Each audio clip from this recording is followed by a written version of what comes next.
نحمد ونصلی علی رسولہ الکریم اما بعد فاعوذ باللہ من الشیطان الرجیم بسم اللہ الرحمن الرحیم۔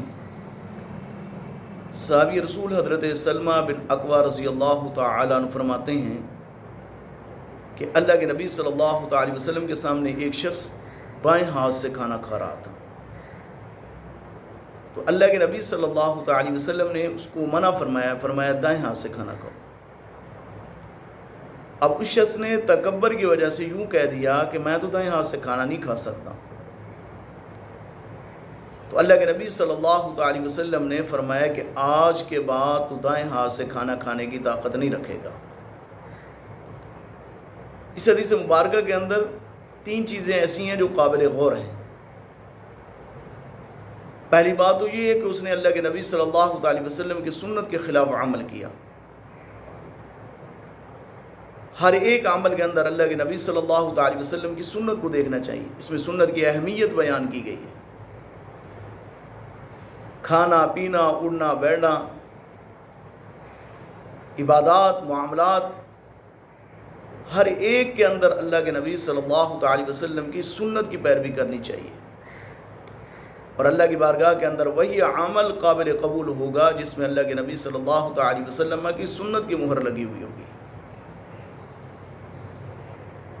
تو سب سے پہلے تو اس نے اللہ کے نبی صلی اللہ تعالی وسلم کی سنت کے خلاف عمل کیا کہ بائیں ہاتھ سے کھانا کھایا۔ بائیں ہاتھ سے کھانا شیطان کی مشابہت ہے، اور حدیث پاک کے اندر آتا ہے اللہ کے نبی صلی اللہ تعالی وسلم نے ارشاد فرمایا جو آدمی جس قوم کی مشابہت اختیار کرے گا وہ اسی میں سے ہوگا۔ دوسرا یہ ہے کہ اللہ کے نبی صلی اللہ تعالی وسلم کے سامنے تکبر کیا اس نے، اور تکبر یہ ایسا عمل ہے جس کے متعلق اللہ رب العزت ارشاد فرماتے ہیں کہ جو آدمی تکبر کرتا ہے وہ میری چادر چھیننے کی کوشش کرتا ہے، اور جو میری چادر چھیننے کی کوشش کرتا ہے تو اس کو میں ذلیل اور رسوا کر دیتا ہوں۔ تو اس شخص نے اللہ کے نبی صلی اللہ تعالی وسلم کے سامنے تکبر کی وجہ سے کہا کہ میں دائیں ہاتھ سے کھانا نہیں کھا سکتا۔ تیسرا اس نے جو عمل کیا ہے وہ عمل ہے اللہ کے نبی صلی اللہ تعالی وسلم کی حکم کی مخالفت کی ہے۔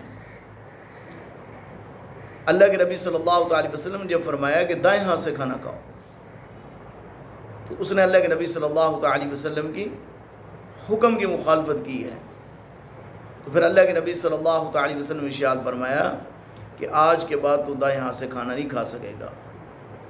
صحابی رسول حضرت سلمہ بن اکوع رضی اللہ تعالیٰ عنہ فرماتے ہیں میں نے اس شخص کو دیکھا کہ وہ زندگی بھر دوبارہ کبھی اپنا ہاتھ منہ کی طرف نہ اٹھا سکا، ہمیشہ کے لیے اس کا ہاتھ شل ہو گیا۔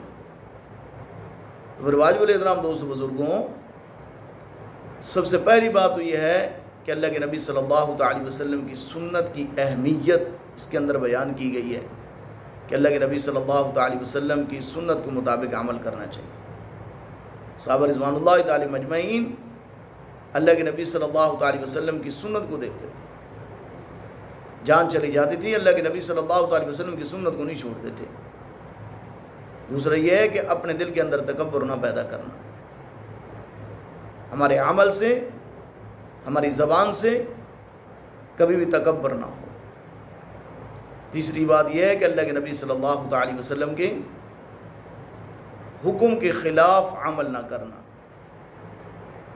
یہ تین چیزیں ایسی ہیں جو قابل غور ہیں اس حدیث مبارکہ کے اندر۔ اللہ رب العزت ہم سب کو آپ صلی اللہ تعالی وسلم کی سنت کی پیروی کرنے کی توفیق نصیب فرمائے۔